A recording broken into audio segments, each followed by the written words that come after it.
Icy rivers press the quiet town of Blackfoot, Idaho against snow-covered mountains. A winter here can get really, really brutal. It's generally a miserable time of year with the roads covered with ice, the ground is covered with snow. You want to stay indoors as much as you can. In one of Blackfoot's convenience stores, 21-year-old newlywed Stacy Larson stays warm working the night shift. She just loved to work. She was great with the customers, and she knew who to tease and who to just give a quick smile to. She was just the girl next door, because she was just very simple. She was who she was. Stacy was a tough girl. She'd stand up for anyone. She'd stand up for her siblings. She'd stand up for a friend. She wouldn't take any guff. A kind young woman with a full life ahead of her. But one winter night, evil comes her way. February 28th, 1987, just after midnight. A group of Stacy's friends heads to the store. We decided, me and two of my friends, that we were going to rent some movies and hang out. And the pickup basically comes straight at me. Oh my God! Hey, watch out!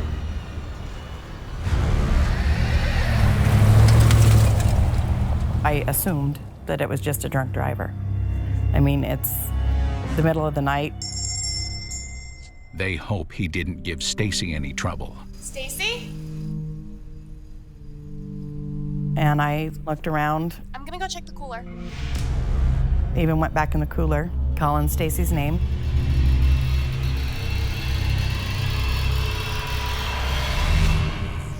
I didn't see her back there. So she couldn't have gotten far. I could see her purse sitting there. This is weird. She wouldn't walk out on a shift, and she definitely wouldn't have left her stuff here. Stacy's nowhere inside. And then at that point is when we said we need to call the police.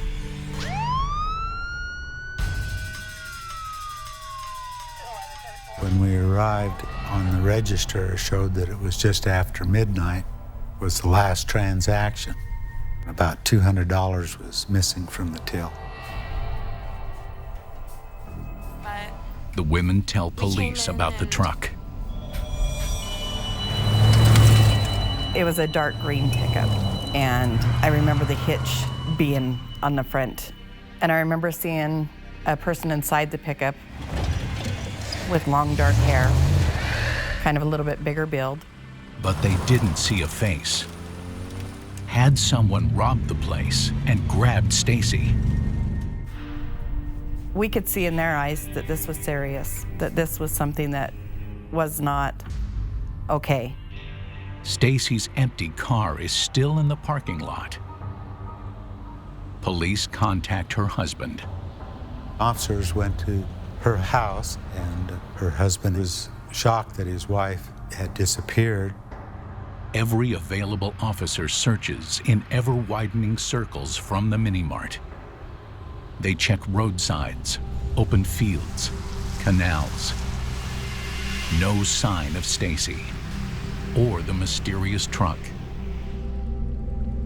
The community joins in. A local dentist happened to be close to the family, had gone looking for her that morning. He drove past 2 dumpsters. There, in the blood-soaked snow, Stacy. She's dead, shot multiple times. The sun was warming up, and the snow was melting, and the crime scene was disappearing. Detectives note truck tire tracks and 2 sets of footprints pressed into the snow. There were shell casings that were found that were .38 caliber. They're from a revolver, which doesn't eject casings.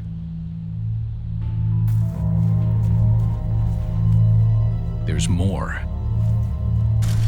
There was a hair There was an 18-inch long hair on her sweater. The hair had a little curve in it.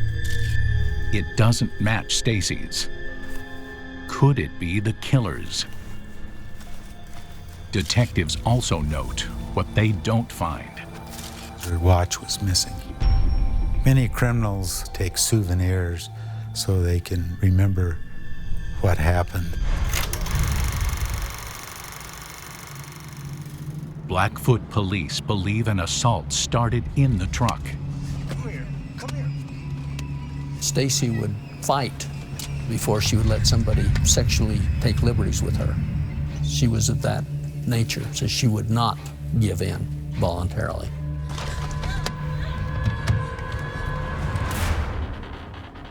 It appears as she ran, her attacker missed with several shots until one hit her in the arm.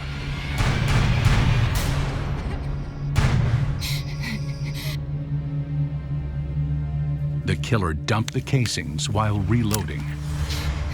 I think she had gotten down to hide.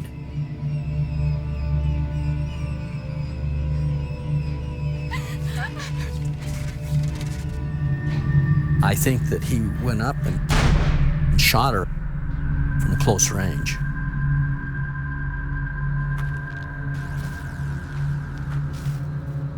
The wounds that Stacy had was not immediately fatal. And then he leaves her. This is cold at night, of course, it's in the winter. The sadistic part of this was that he left her to die. I wonder what Stacy was thinking laying there. Why doesn't somebody come help? Knowing that there's nobody there.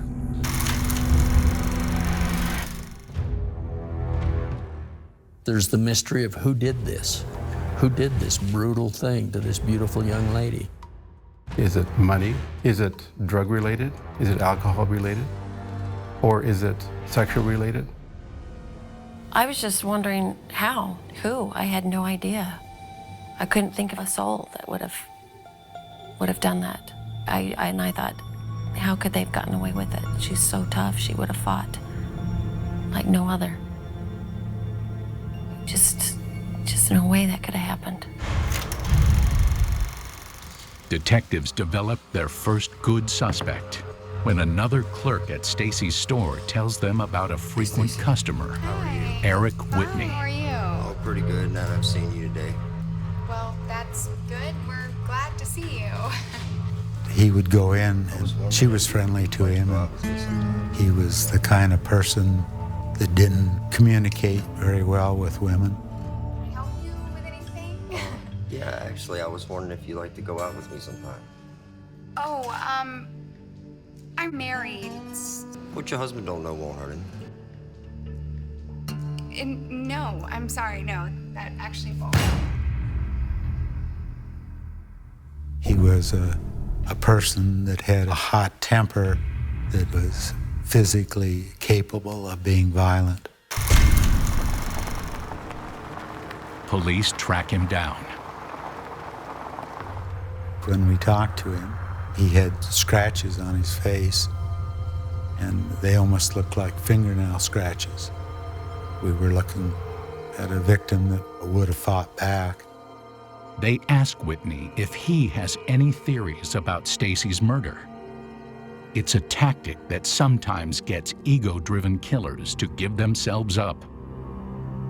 And some of the things that he said was pretty close to what really happened. Had Whitney slipped in from the Idaho cold, grabbed an innocent young woman, and murdered her just because he could? That makes him very dangerous. That means he's killing just for the pleasure of killing.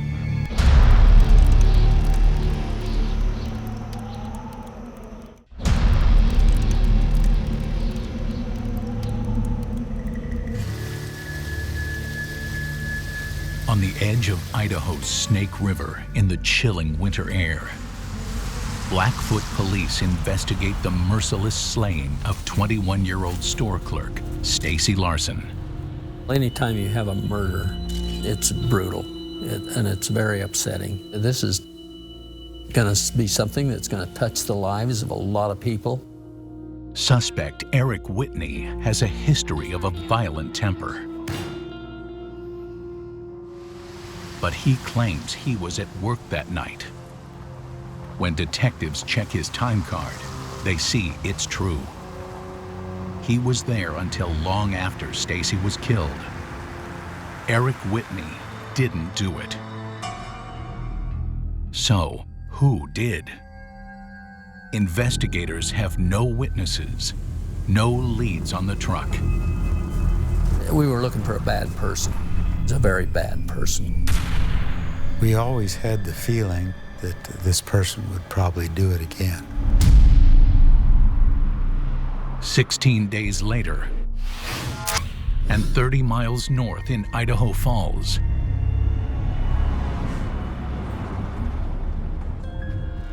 "23-year-old Nolan Haddon works his shift at a convenience store. On the night of March 16th, he gets a surprise visitor. Hey! Oh man, you jumped. How you doing? I'm doing all right. For some unknown reason, I drove across town, never been to the store in my life, never knew where it was for certain, and I drove right to it. He liked the job very much. He thought this would be a great opportunity for a little spending money. Nolan was going to school to become a radiation technician, and he was just about to graduate. He was on his final semester. You don't have anything I can take back with me, some coffee or something? No. Come on, it's cold out. No. You know, he was happy-go-lucky. We were laughing, joking, and I guess I left the store around maybe 10:30 at the latest. Everything was normal. It's the last normal night the Haddon family will ever have. A little before 6 a.m. the next day, the clerk on the morning shift arrives to open up. Hello? But something's not right. Hello? Anyone here? The front door was left unlocked. Nolan should have locked it when he closed last night. The telephone was not on the hook. And there was left hanging, dangling. Hello? Cash register was open. And there was bloody footprints.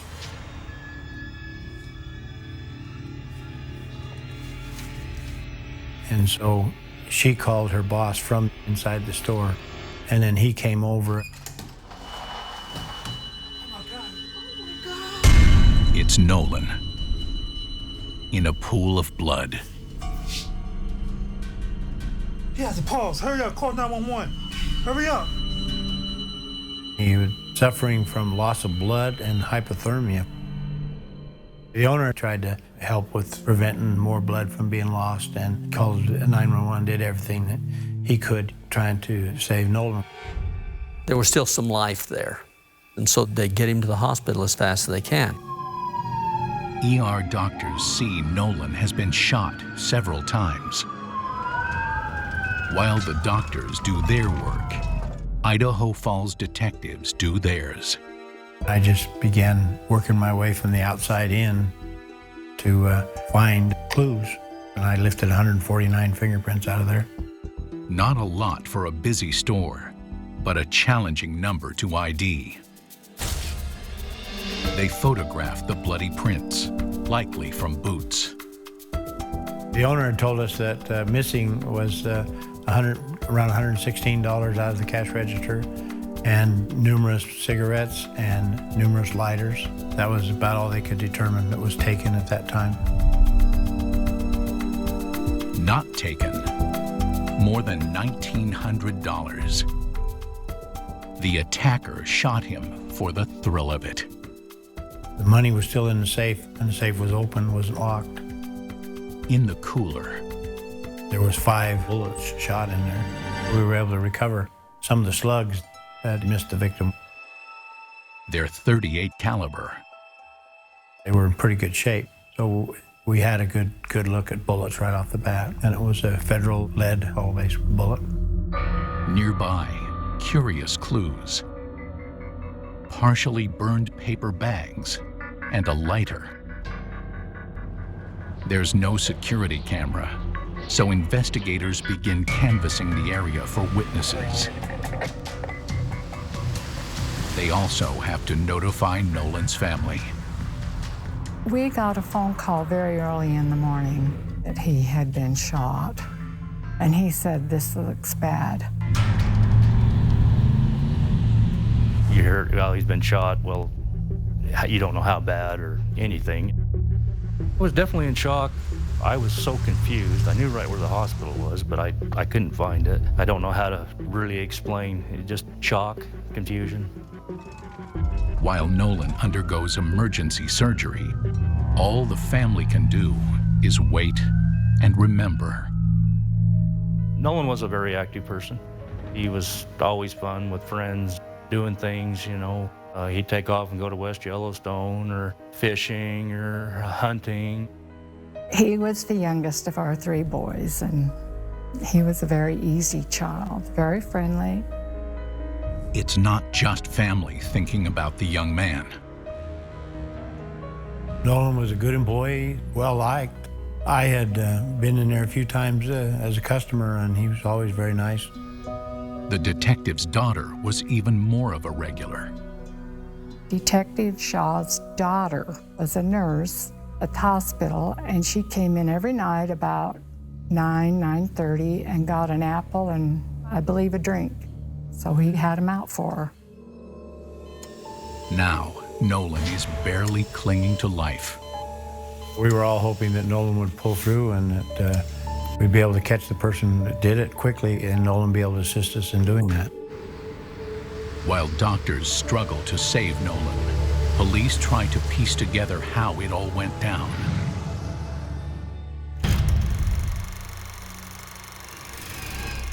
The cash register, each transaction has a time by it, and so we were able to go through the transactions. The last customer was at 10:17 p.m. The shooter likely slipped in around the 11 o'clock closing time.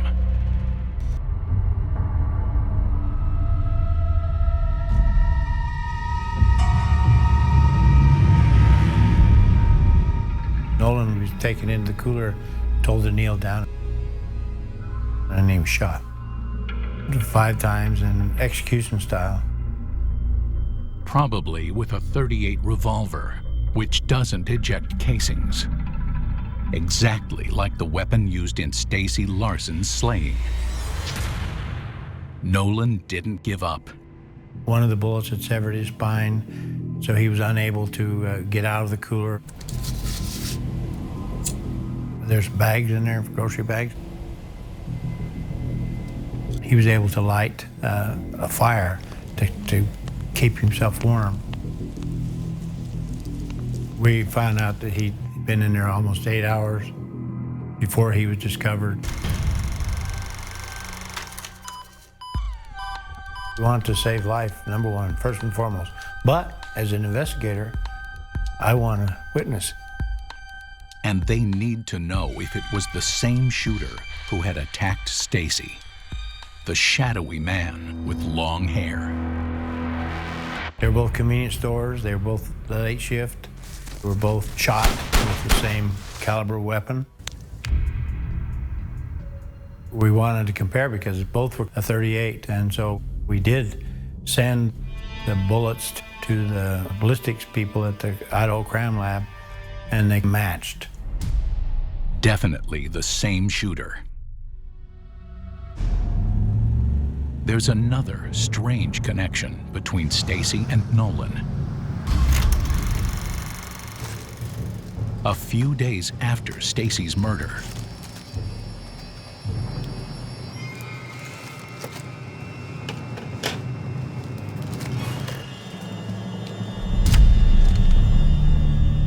he had received a $5 bill that appeared to have blood on it. We had heard that Stacy had been abducted, and And my husband warned Nolan about that. And Nolan said, "Oh, Dad, they just go for girls." Nolan wondered if it might be cash from Stacy's store. So he called the police, and the police up in Idaho Falls gave it to our officers. That bill was taken and examined, and it was determined it was probably bank dye that they used for bait money and bank robberies. A false lead and an eerie omen.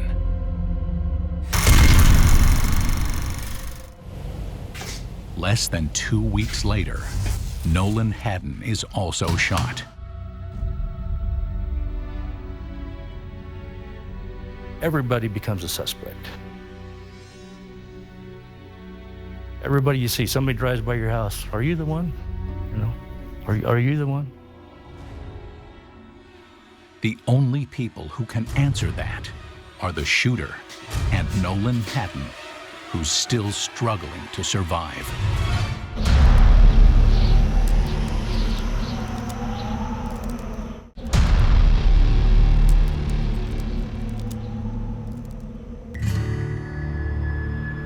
Idaho police hunt a predator who murdered one store clerk, Stacy Larson, in Blackfoot, and shot another, Nolan Haddon, nearly 3 weeks later in Idaho Falls. They both happened at convenience stores. They were both shot, but the second one was male, not female. And so you've got your similarities and then you've got your differences. Stacy was sexually assaulted. Why go after Nolan? There was a lady that was supposed to be working that night, and Nolan had changed shifts with her. And so I believe that the perpetrator had been staking the place out and knew that that lady would be working, but Nolan was there taking that lady's place. Perhaps when the attacker saw Nolan, he decided to shoot him for the sick pleasure of it. Now the young clerk is in intensive care. But sadly, just like Stacy Larson, Nolan Haddon doesn't make it. His actual cause of death was hypothermia and loss of blood, which we all felt really bad about, because if we could have got to him quicker, he may have survived. The doctor came and told us. I think I was sort of in shock, or I don't know that I reacted at all. My husband got up and punched a hole in the wall.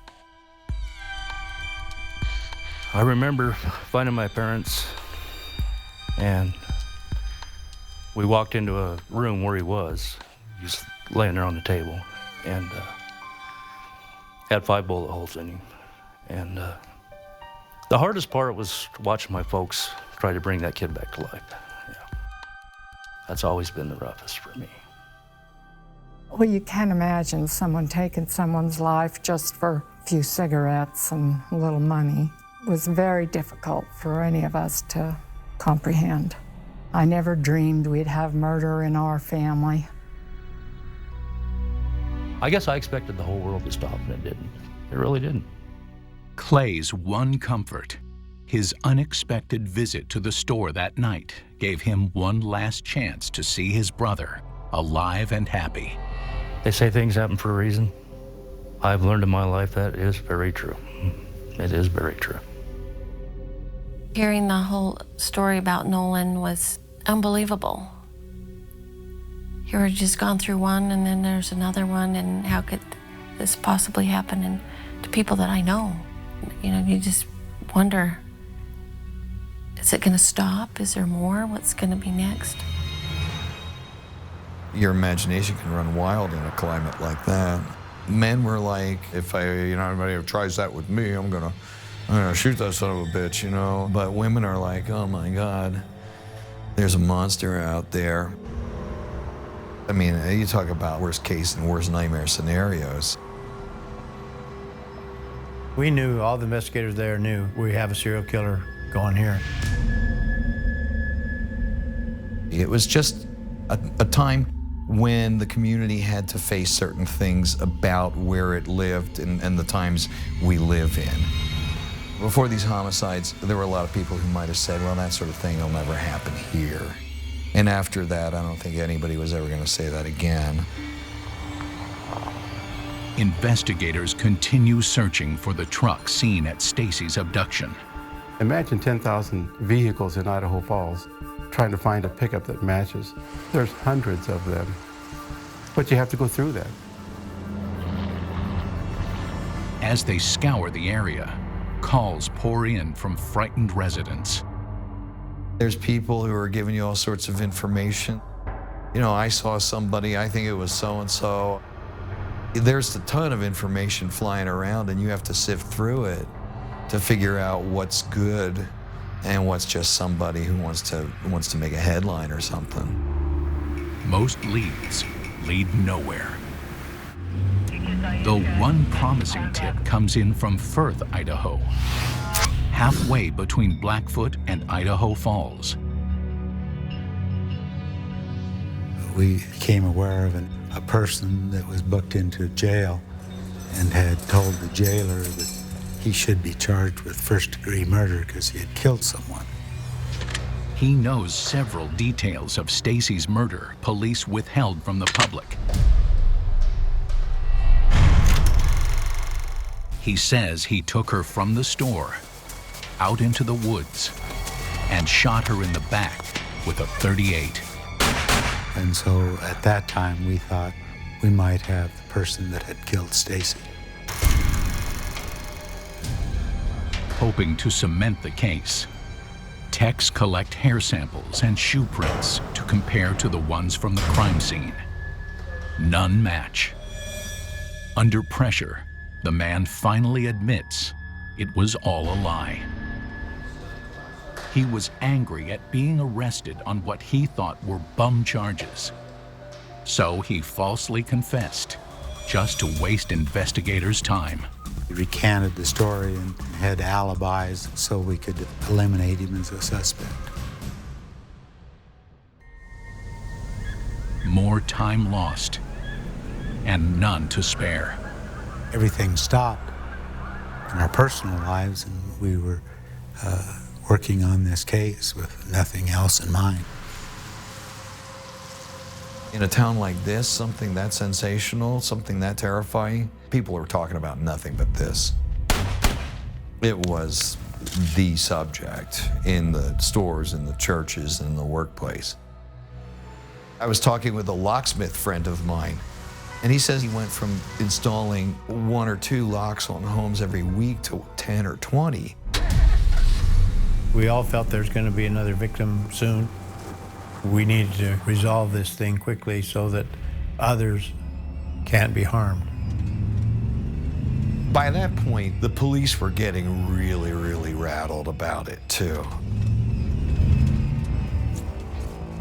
There's just this general dread that says, when's this going to happen again and to who? Get more ice-cold killers online at investigationdiscovery.com.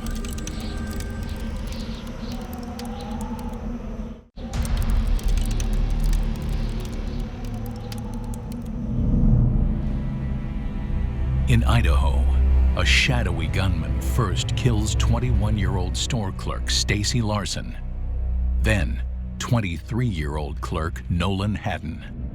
Investigators believe he's not done yet. Based on his behavior, he was really into the murder part of it because he didn't have to murder either one of them. So this person's going to keep murdering, we know that. Officers stake out local convenience stores and ask neighboring counties to do the same, looking for a large man with long hair. It was a prevention matter for us. So we had surveillance on every store in Bonneville County that were open after midnight. The other store clerks were all frightened. This person was still on the loose. They didn't know if he would come back or, all the fears in their mind as they worked alone. When Nolan Haddon is laid to rest, investigators discreetly videotape the attendees. They'd also taped Stacy Larson's funeral.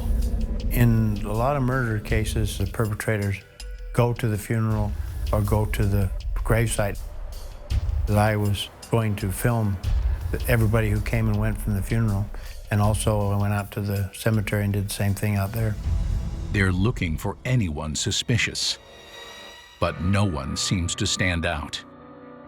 Then, on March 19th, the same day of Nolan's funeral, and in the very same small town, The Idaho Falls Police Department received a report of a woman missing by her husband.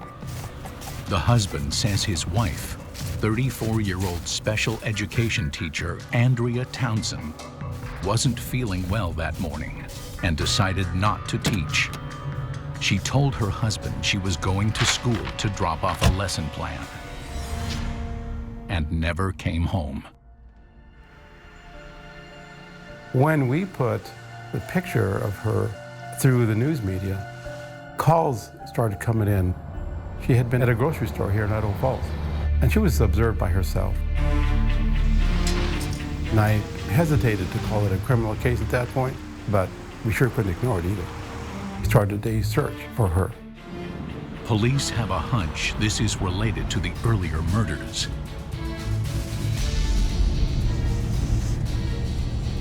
We could not ignore that she could have been kidnapped. That in itself is somewhat frightening because guess what? The killer may have changed his MO. Andrea does not work in a convenience store. She's a school teacher. Trying to throw us off by his behavior. That is what's frightening. But this time, they're not starting with a body. Andrea might still have a chance. Everybody knew something was up, and everybody knew there was a guy out there.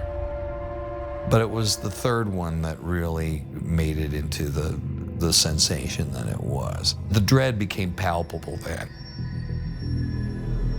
Every minute was a critical moment. When somebody is abducted, the more time that goes by, the less likely it is that that person would be released unharmed. In less than 24 hours, police find the van, abandoned in Idaho Falls. So now we know this is a criminal matter because the victim is not in the van. When the vehicle was found, there was a major focus on it and on what they could find. There was long hair, long brown hair. Andrea has short hair. That is not her hair. They found her checkbook where she'd written checks and that she had gone through a couple of banks to get cash. The checks add up to $2 grand. It appears Andrea's abductor forced her to write and cash them at drive-thrus. They search for anything that might help lead to Andrea. There was scrape marks on the bumper. The undercarriage had been bruised by rocks. There was grass, so the cheatgrass that was underneath part of the frame.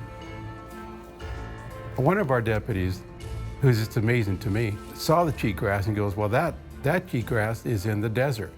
Well, we've got hundreds of miles of desert here in Idaho Falls, but not like this cheatgrass. It's usually on the west side of town. We send out deputies to the west side of Idaho Falls, Highway 20, but there's thousands of miles of cheatgrass. One of our deputies sees that there's a fence along the road. Just like somebody just drove off of the road, went through the fence. While we are searching 10 feet apart, they found a stack of papers from Andrea, papers that she corrected from her students, just sitting there. At this point, then we knew that Andrea was somewhere in this area. We know Andrea is there. They hope they can save her from becoming murder victim number 3. It's an eerie feeling. We need to find her right now.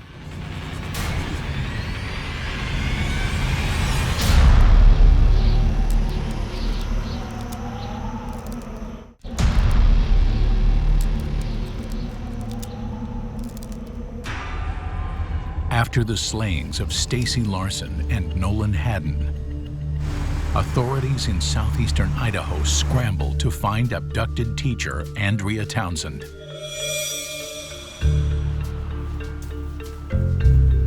It's cold.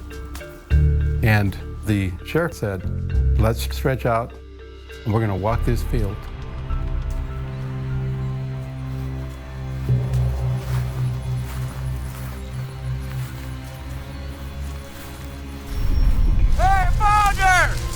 One of the officers finds Andrea, dead. She's been sexually assaulted and shot 9 times. It's a story terrifyingly similar to Stacy Larson's brutal end.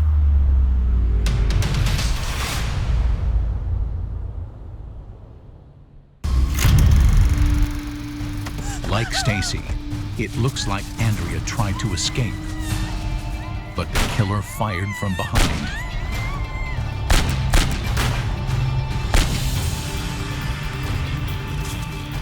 He's emptied his gun, so he had to stop and reload it.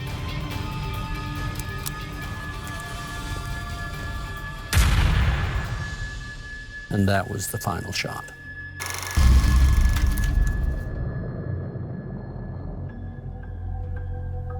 As with Stacy, the killer left an accidental calling card.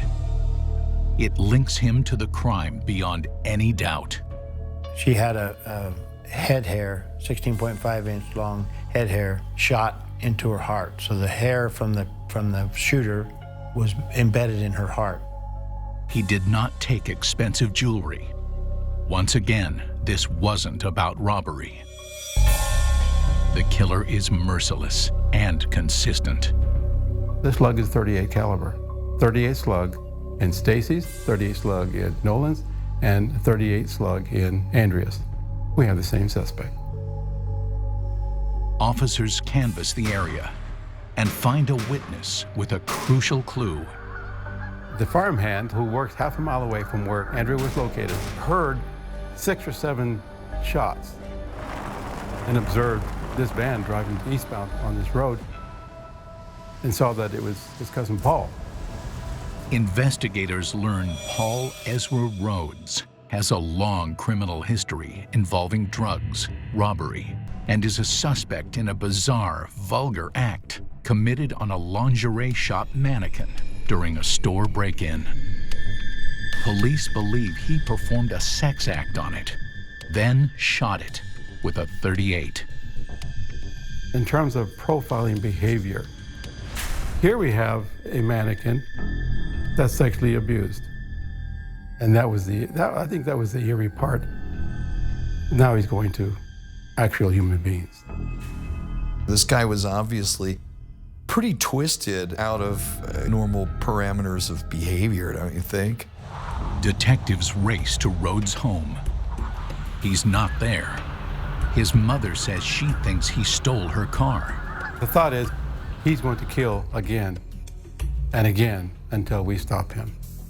So now we light up the media with his face, with a picture of him, Paul Ezra Rhoades, nationwide, and a massive manhunt is locating him. The media blitz works when a trucker thinks he spots the fugitive. He reports a huge man with long hair stumbling out of a car in Nevada. Rhoades may have fled from the snow, but not from justice. The driver of the truck, he says he dropped something as he was getting out of the car. I saw him drop something. I contacted the Nevada authorities and said, grab that car for me, hang on to everything, all the evidence inside of it, treat it like a murder scene, and let me know and we'll be down there.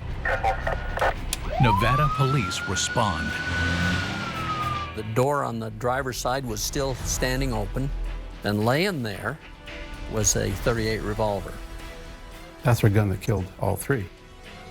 He was our guy. And here's the one thing that we can show killed all 3 victims. Well, that's a major break. Nevada police continue broadcasting Rhoades' picture. On March 25, 1987, they get the call. There's 3 or 4 casinos there. And one of them called the sheriff's department and said, hey, he's here. So it was like a mad rush. 2 uniformed officers and a state trooper went in there, got him and brought him out. He never even bothered to change his clothes. There was blood on him, blood on the boots, blood on his pants, blood on his shirt, human blood. His long hair matches the strands found with Andrea's and Stacy's bodies. He's carrying 2 packs of cigarettes and 5 lighters, the same brands as those stolen from Nolan Haddon's store. There's a wristwatch in the pocket. It looked like a girl's watch, and it was Stacy's. The watch was a trophy. He kept that from that victim because he was going to remember her from that watch. That's what they do. That's what these kind of killers do. Once he's booked, police note there are scratches all over his stomach. It was the ugliest thing that anyone had ever seen. That was scratch marks on Paul Ezra Rhoades' stomach. 6'4", 300 pounds, and he had scratch marks on his going up to down. And then a bizarre confession. Then when we got to the police station, and I told him about the murders, and I told him the ones we were at. I named them all. I named all 3 victims, and he said, I did it. And then he put his head down and went to sleep. Like a true sociopath, with no conscience or remorse about the 3 horrific slayings. Multiple charges against Rhoades include rape, first-degree kidnapping, and first-degree murder. We have a bullet that was fired through the gun that was in his possession. We have a head hair that matches him. We have a footprint that matches the shoes he was wearing when he was arrested. We had the girls who saw the pickup, they could identify the pickup truck. But a guilty verdict is never a guarantee. Homicide cases are always tough because your best witness is dead.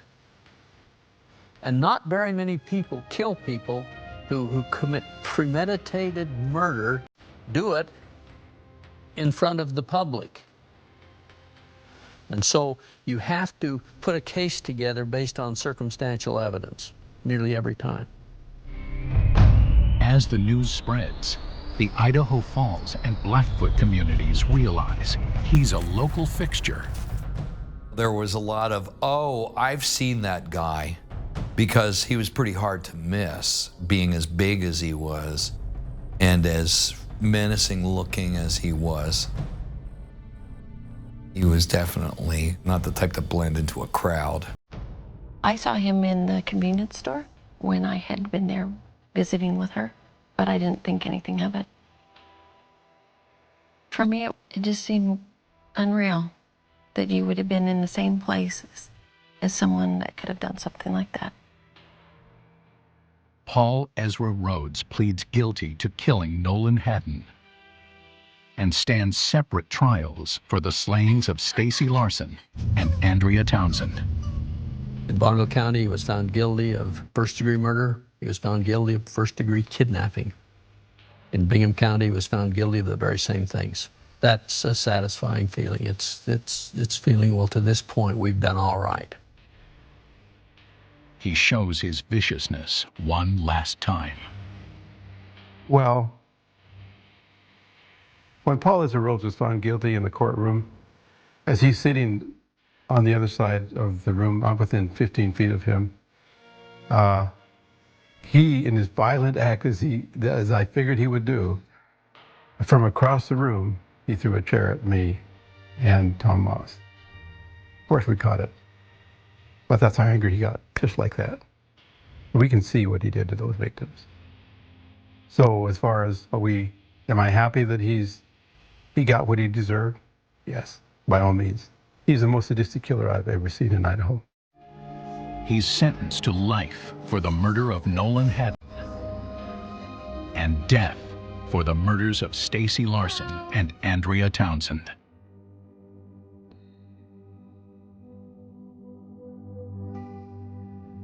Paul Rhoades qualified for the death sentence. Under the law, he did what it took to get executed. That means he was a very dangerous person. The crimes he committed were especially heinous and atrocious. That he was someone that can't be free in society.